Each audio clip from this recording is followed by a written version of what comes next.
Law of the Bedroom, number 125, part 1 of 3. Improve your endurance, stamina, holding on, and making it last. Guys, this is a must. Improve your endurance, your stamina, holding on, and making it last. Now, one thing's for sure. Practice makes perfect. As you have more sex, you'll get stronger. And the more endurance you'll get. It's like training for a marathon. You've got to work out. You've got to have a lot of sex with your gal to witness, learn, experience, and enjoy how great sex really is with her and going the distance. If you have a girlfriend or a wife, you can put these formulas and techniques into practice tonight. Don't wait. Why wait? Then never stop practicing. She'll love you for it. Honey, I'm going to take care of you first. In fact, going forward, guys, by now, if you got a girlfriend or a wife, you should just pull her aside. And this is so funny. Pull her aside just anywhere. She could be in the kitchen. You guys are in the garage, laundry room. I don't care. You pull her aside. You've been going through Laws of the Bedroom, this audio program. You've been learning a lot.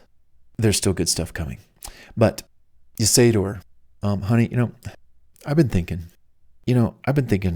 our sex, it hasn't been that great. What? Our sex hasn't been that great. Yeah, it hasn't been that great. I want to make it better. Oh, okay. What's on your mind?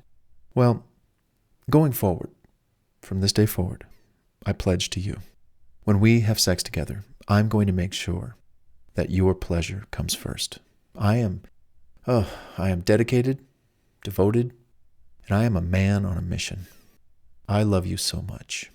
Every time we make love together, I'm going to be sure that you are pleased. First, you come first. I want you to orgasm before me. I just want you to know that you come first in my life. And you will come first in my bed, our bed, your bed. Maybe you two have separate rooms in your house. Remember, I talked about that? His room and her room. But maybe you just have one bed. It's okay. But you see where this is going? She's going to feel a little startled at first, but then she's going to start hearing you. And this sincerity and tone in your voice, honey, our sex has not been that great. And it's not your fault. It's mine. And here's what I'm going to do about it. Going into bed with you, making love, I'm going to make sure that you always come first. Always.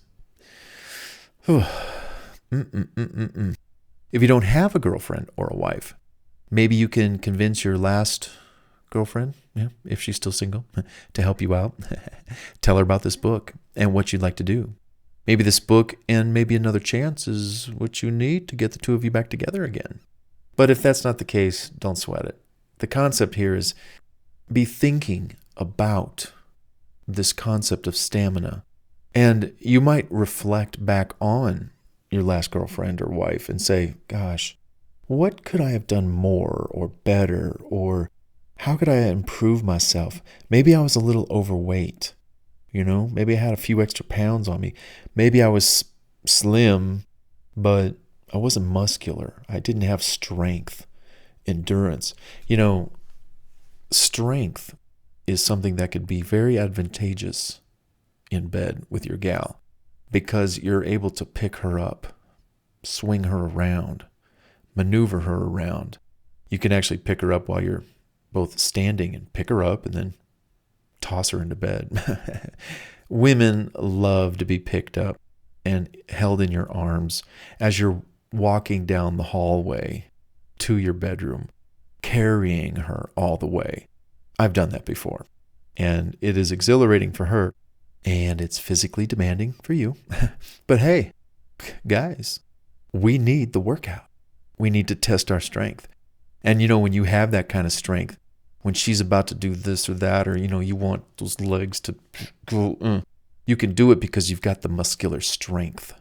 Now, if you don't have a woman, I recommend, again, that you just start working out like a madman.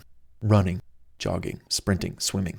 I actually started swimming in our complex pool where I live. And it was always there. And nobody ever used it. And I thought, I used to live by the beach. I used to go to the ocean. I used to swim in the ocean. What's a pool? Pool, whatever. Well, guess what? It's a part of my daily ritual. I go to the pool and I spend 30 minutes. I watch the clock. I used to count laps. Okay, am I on number 12 or is this 13? Or I gave that up real quick because I can't count. When you're working out, who wants to count? Just time yourself. So I looked at the clock and the clock said 5 p.m. And I'd say, okay, when it gets to 5:30, I'm done. Now keep moving and don't just sit there and go, yeah. Mm-hmm. No, keep moving.